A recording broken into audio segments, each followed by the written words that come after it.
Ayun na nga, magdi-date daw kami ni Daddy. Sabi ni Daddy, ayan, Churis. Ayan, kakain daw kami. Magtutusok-tusok daw kami sa may tabing dagat. And ayan ang outfit ko for today. So, ang laki-laki na ng tiyan ko, guys. And ayan, pinagmedyas na nga lang din ako ni Daddy. And pinag-jacket.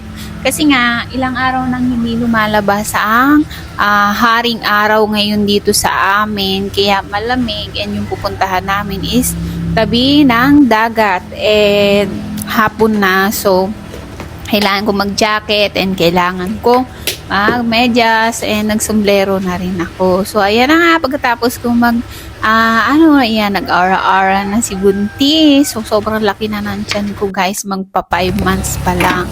So ayan na nga, paalis na kami ni Daddy. Nagmotor lang kami, gawa nga na syempre mas convenient naman talaga motor pupunta doon. Around 3 minutes lang naman ang biyahe pupunta doon sa may tabi ng dagat. Pagdating nga namin doon, ayan, naghanap kami ng mapapwestuhan.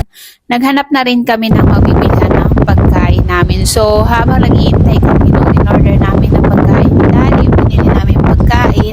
Is ayan, nakaupo lang kami dyan sa tabi na may, hindi ko alam kung anong tawag yan, seawall ba yan? Kasi nga, maganda na dito sa tabi ng dagat nito kasi nga nilagyan nila ng kalsada and seawall.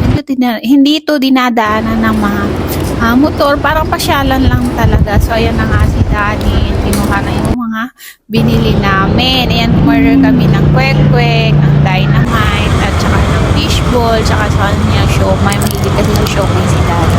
After nga namin kumain nun, ayan, nagantay-antag pa, hangin-hangin lang kami, kumain ng mani kasi nga mahangin nga and masarap sa pakiramdam yung hangin, nakaka-refresh. So yun lang, and after nyan umuwi na kami ni Daddy kasi ang dami ng tao.